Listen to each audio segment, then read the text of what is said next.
మీ favourite serials ఇప్పుడు టీవీకి ముందే సన్ నెక్స్ట్ యాప్ లో మస్తుగా అందరికి ముందే చూడండి. ఇప్పుడు సన్ నెక్స్ట్ యాప్ ని డౌన్లోడ్ చేసి సబ్స్క్రైబ్ అవ్వండి.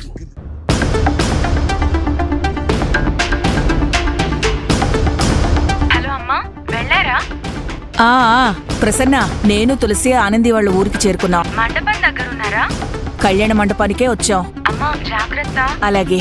పెళ్లి గురించి మాట్లాడు. వదులుతానా ఏంటి? తేల్చుకునే వస్తాను.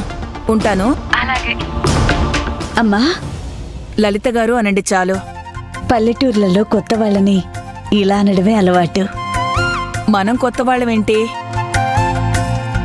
మా అశ్విన్ మీకేం కొత్త కాదు కదా. నిజమే, కానీ మిమ్మల్ని కలవడం మొదటిసారి కదా. అవునవును. హైదరాబాద్కి ఎన్నిసార్లు వచ్చారు? ఒక్కసారైనా మా ఇంటికొచ్చారా? రావాలని అనుకున్నాం, కానీ కుదరకపోవడం అనే మాట నాకు అస్సలు నచ్చదన్నయ్య గారు.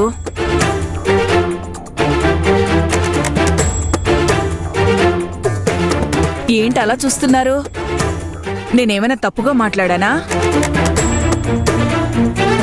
ఓ, అన్నయ్య గారు అన్నానా? రెండు కుటుంబాలు ఒక్కటిగా కలుస్తున్నప్పుడు వరుసలు కూడా కలుస్తాయిగా. ఏంటి అర్థం కాలేదా? దాందే ఉంది. ఒక మాట అనేసుకుంటే అదే అర్థమవుతుంది. అత్తయ్యో, ఏమ్మా తులసి, ఇక్కడ వసతి ఎలా ఉంది? పల్లెటూళ్లలో ఈ మాత్రం వసతులు ఉండడమే కష్టమమ్మా.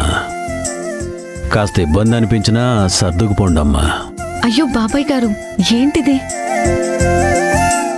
చూసారా, మా తులసి కూడా వరుస కలిపేసింది.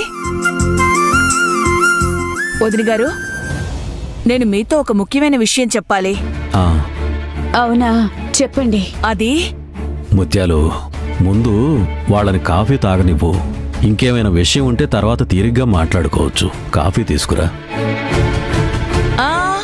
కాఫీకి తొందరే ఉంది, తర్వాత తాగచ్చులేండి.